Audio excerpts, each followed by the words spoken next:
সাধারণত আমরা ভূমিকা দীর্ঘায়িত করি না, আমরা শুরুতেই শুধু অনুরোধ করি আমাদের আলোচনা ভালো লাগলে, বস্তুনিষ্ঠ মনে হলে চ্যানেল সাবস্ক্রাইব করে আমাদের সাথে যুক্ত থাকতে পারেন। অন্য আরেকটা, ঠিক আমাদের খলিল সাহেবের আরেকটা মন্তব্য আছে, মন্তব্যটা একটু ক্রিটিক্যাল, এই কারণে বিষয়টা একটু আলোচনা করব। আর তিনি বলছেন, সেই এনডিটিভির সাথে সেই সাক্ষাৎকার, তিনি বলছেন চীনের সঙ্গে বাংলাদেশের সম্পর্কে উদ্বেগ থাকলে ভারত নির্দিষ্ট করে বলুক। আমি আবারও বলছি, তিনি বলছেন চীনের সঙ্গে বাংলাদেশের সম্পর্কে উদ্বেগ থাকলে ভারত নির্দিষ্ট করে বলুক। এখন প্রশ্ন হলো, এই যে ভারত আর বাংলাদেশ এবং চীন, এই ট্রায়াঙ্গল নিয়ে আমরা এর আগেও নানাভাবে আলোচনা করেছিলাম, সেখানে কি জটিলতা, কি সেখানে থমকে দাঁড়িয়েছে? আপনার কি মনে হয় ফরিদ ভাই? মানে চীনের যে বর্তমানে এই সরকার যে চীনের গোলাম, এটা কি ভারত জানে না? ভারত জানে, শুধু আমেরিকার গোলাম না তো, চীনেরও গোলাম। আপনি দেখেন আমার ভাবির পোলাদের চীনে দাওয়াত দেয়, নাস্তিক চীন, কমিউনিস্ট চীন, বাংলাদেশে কমিউনিস্টদের গালি দেয়, এদের ভোট দিবা না, এদের সাথে চলবা না, এগুলো মুসলমান না। কিন্তু কমিউনিস্ট চাইনাতে যাইতে এদের খুব ভালো লাগে, খুব আরাম লাগে। আমার ভাবির পোলাদের দাওয়াত দিয়েছে চায়না, কিন্তু বাংলাদেশে কোনো সিংকু বামেরা কিন্তু দাওয়াত দেয় নাই। জানে নাকি এই গভর্নমেন্টটা যে চীনের কথায় উঠে বসে, এটা তো জানে। তো ভারত উদ্বেগ দেখাবেই। ভারত এই দেশ আমেরিকাপন্থী হওয়ার চাইতে, পাকিস্তানপন্থী হওয়ার চাইতে চীনপন্থী হইলে বেশি উদ্বেগ দেখাবে ভারত। কারণ ভারত চীনকে নিয়েও তাদের কনসার্ন আছে।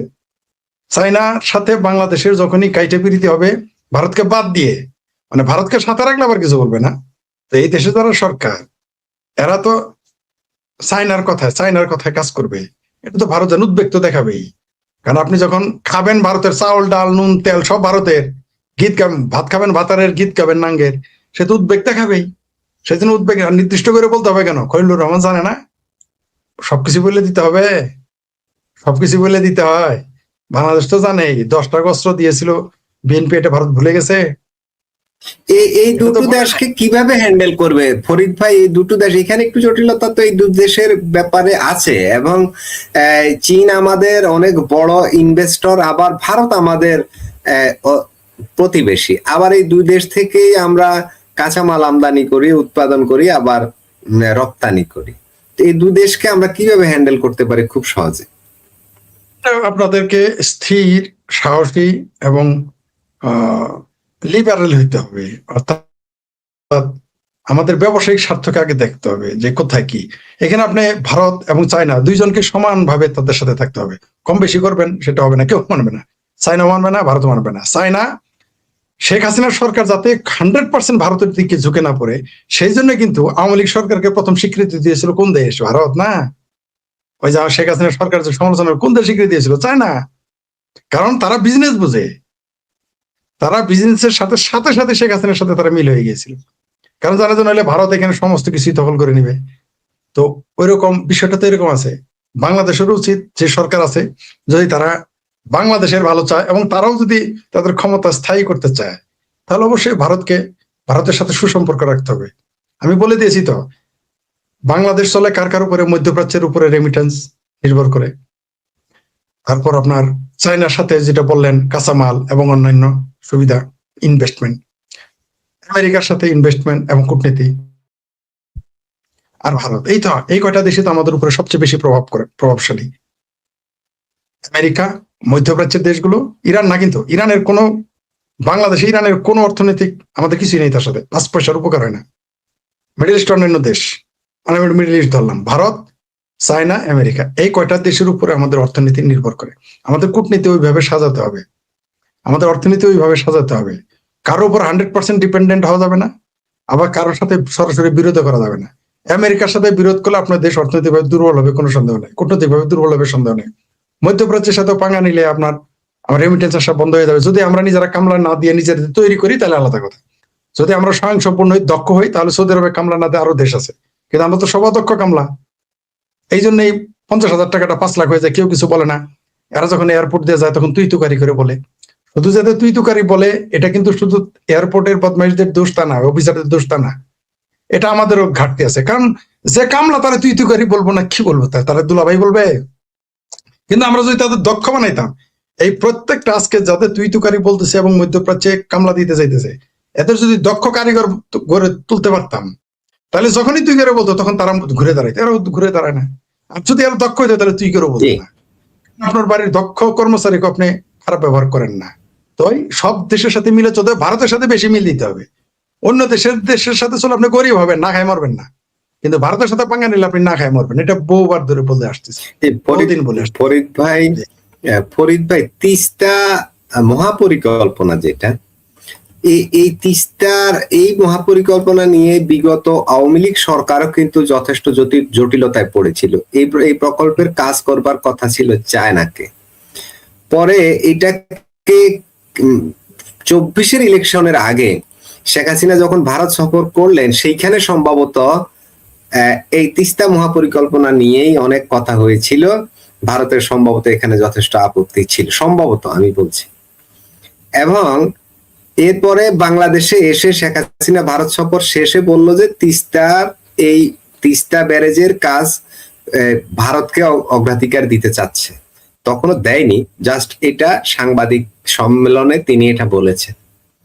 এরপরে যখন চায়না গেলেন, সেইখানে তার সফরটাকে সংক্ষিপ্ত করে চলে আসতে হয়েছে। এখানে এই চায়না এবং ভারতকে হ্যান্ডেল করতে পারেনি শেষের দিকে এসে এই শেখ হাসিনা। আমার কাছে এমনটা মনে হয়েছে। আপনার কাছে কি মনে হয়, এখন যে সরকার আছে তারাও কি এই ধরনের জটিলতায় পড়ে যাচ্ছে? আমাদের পররাষ্ট্রমন্ত্রীর বক্তব্যে কিন্তু তেমন কিছু কিন্তু ইঙ্গিত রয়েছে। ফরিদ ভাই, আমাদের এরা তো ঝামেলায় পড়েই আছে। তিস্তা চুক্তি আপনি তিস্তার আপনি আপনার যে মেগা প্ল্যান করবেন, সীমান্ত হইলো ভারতের সাথে আর বাংলাদেশের, আপনি চাইনার ডাইকে আনবেন, আপনার সাথে বিরোধ হবে। কয়ে আমাদের গ্রামে একটা কথা আছে জামান করে, এই গায়ের মন্ডল ও গায়ের কি আনসার ঘোরা বাতর দিয়ে নেয়, এরকম একটা বক্তব্য আছে। তুমি ওই গায়ের বাড়ির মন্ডল হইতে পারো, ক্ষেতের পাত্র মানে ক্ষেতের আইলের উপর দিয়ে যাইতে হবে, ক্ষেতের মধ্যে যাইছো না, তুমি এই বাড়ি মন্ডল না।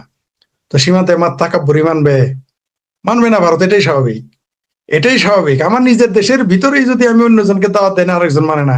আর ভারতের সীমান্তে আপনি তিস্তার মেগা প্ল্যান করবেন, এটা মেনে নিবে? কেউ মেনে নিবে না। কেন মেনে নিবে? রাশিয়া কি ইউক্রেনকে মেনে নিছে? মেনে নেয় নাই। তো এখানে মেনে নিবে কেন? ওই যে ভারতের 7 সিস্টার হুমকি দিয়ে এখন সেখানে ঘাঁটি হচ্ছে, আন্ডারগ্রাউন্ড রেল লাইন হচ্ছে, আন্ডারগ্রাউন্ড রোড হচ্ছে, সবকিছু তারা করে ফেলছে। ভারত এটা মেনে নিবে না, এটাই স্বাভাবিক। আপনি ওইখানে তিস্তা ব্যারেজ বানাবেন, তিস্তা ব্যারেজ নির্ভর করে ভারতের উপরে। কারণ পানি কি বাংলাদেশ থেকে তো আর তিস্তা দিয়ে ভারতে যায় না, ভারত থেকে পানি আসে। তো আপনি কি করবেন? ওখানে বেড়া দিবেন, ওয়াল করবেন যাতে পানি না আসে? সম্ভব? ভারতকে ছাড়া আপনি তিস্তা মেগা কেন? আজ পর্যন্ত ভারত থেকে পানি বন্টন চুক্তি আপনি সফল করতে পারেন নাই, কেন্দ্রীয় সরকার দেওয়ার পরেও। মমতা ব্যানার্জি দেয় নাই জল, আপনি কি করতে পারবেন? মমতা ব্যানার্জির সাথে আপনি সুদূর বুদুর করে পারেন না, আর ভারত সরকারের সাথে সুদূর বুদুর করে মেনে চলবে? ওটাকে মানবে ওরা? এখানে আমার মনে হয় সেটা ভারতের সাথে চুক্তি করতে হবে আপনাকে, তার সাথে সেটা সমঝোতার ভিত্তিতে কাজ করতে হবে, নাহলে তো আপনি টিকবেন না। আর এই যে চীন আর ভারতের যে ঝামেলা, আমাদের শুধু চীন ভারত না, আমাদের বন্দর নিয়ে কয়দিন পর ঝামেলা হবে। সেখানে ভারত থাকতে চাইবে, চায়না থাকতে চাইবে, রাশিয়া থাকতে চাইবে, আমেরিকা থাকতে চাইবে, জাপান থাকতে চাইবে, শুনেছি আরো কোনো দেশ চলে আসতে চাইছে। তো এগুলো তো ঝামেলা হবে। আমাদের এগুলো কূটনৈতিক শক্তি লাগবে ওইভাবে হ্যান্ডেল করার জন্য। আমাদের ওই কূটনৈতিক সক্ষমতা নেই, আমাদের সমস্যা আছে। আমাদের যে কোনো দলই বলেন, আমাদের কূটনৈতিক শক্তি খুবই দুর্বল। দেশে বিদেশে তাদের ভাষাগুলো দেখেন না, তাদের রাজনৈতিক ভাষা সব দলের। কূটনীতি আলাদা জিনিস।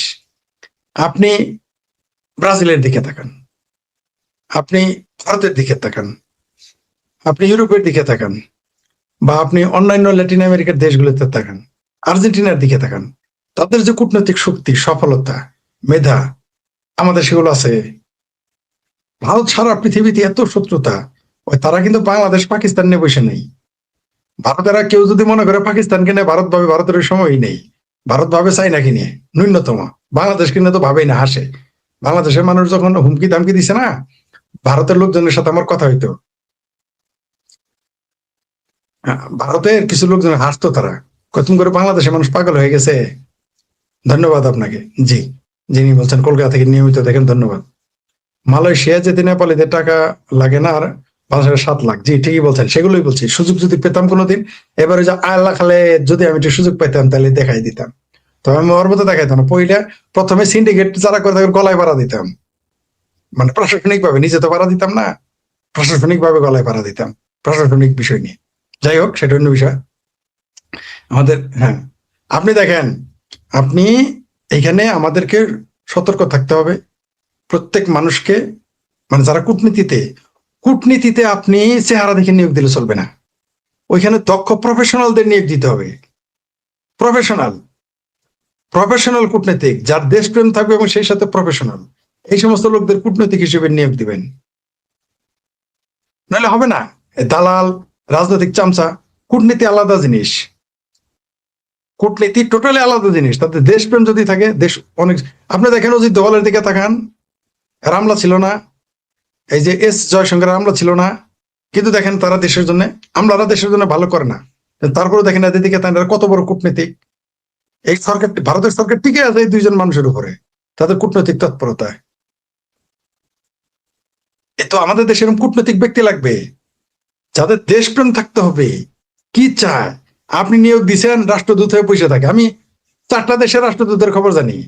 তারা নিজেদের আত্মীয় স্বজন আর নিজের ব্যবসা ছাড়া কিছু বুঝে না। দেশের কি হলে তাতে যায় আসে না। এদের দিয়ে আপনি চালাইতে পারবেন?